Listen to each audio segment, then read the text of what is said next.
we're at right now and what's happening with the defense. Obviously, there's some roster issues, not anything super big. I mean, some guys not getting a ton of playing time, losing some playing time. The only real big thing that's happened is Kyler Gordon's been replaced by Alex Cook as a starter for DBs. And that's, I mean, honestly, Kyler Gordon's actually gotten more playing time. No, he's replaced Alex Cook on the roster. Oh, on the depth yeah. chart. Yeah. That's what I meant. Sorry. Like that's the big change is that he replaced Alex Cook. Yeah. And that's the only real change that we've been able to garner out of the release of the depth chart heading into Saturday against Oregon. If anything else comes up, check the Dashboard's Twitter. I'm sure we'll post it there.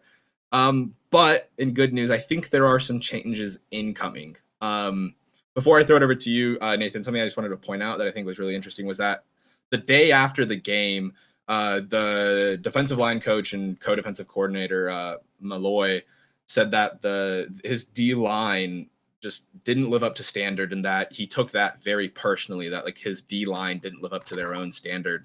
But on the same side of that token, the D-line apparently is taking this very personally as well. Whether it was a punishment from the coaches or just like self-driven passion. The day after the game, it was either a Monday, that Sunday morning or Sunday early afternoon or something like that. The D-line was already back on the field hitting the sleds. And the D-line coach was very confident during his press conference that they were going to be a much more physical and consistent group come Saturday against Oregon. So if those things are to hold true, I think that's very good news for at least where part of our defense is at. Yeah, I mean, I hope that's true, but I'll believe it when I see it, I guess I'll say.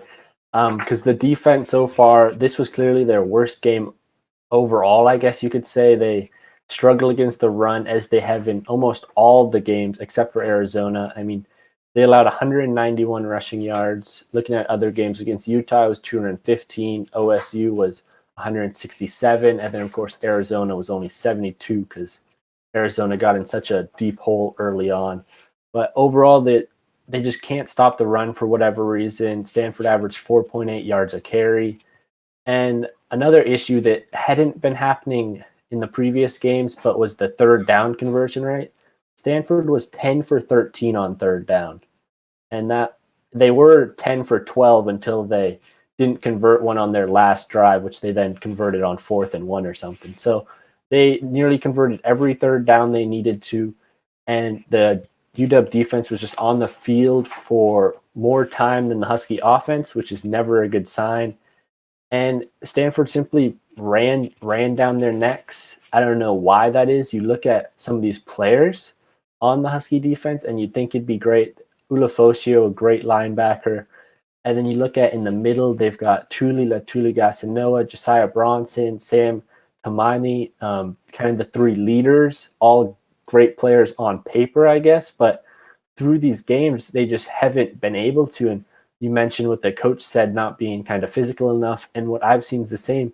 They're not able to get off these blocks. And it just allows for these wide gaps where the running back easily gets through the first level of defense. And that's one of the reasons you look at the stats sheet. Ulafosio has so many tackles. Against Stanford, he had 18 tackles. That 13 of those were solo tackles. So these D linemen just aren't making tackles. They aren't able to get off the blocks. The only defensive lineman with more than one tackle was Latuli Gasanoa. He had 5 tackles. Everyone else on the D-line had 1 tackle, or in ZTF's case, had 0 tackles. So it was not a great showing by the D-line at all, and maybe it's a good thing they got out there Sunday to hit the sled and try and work on technique.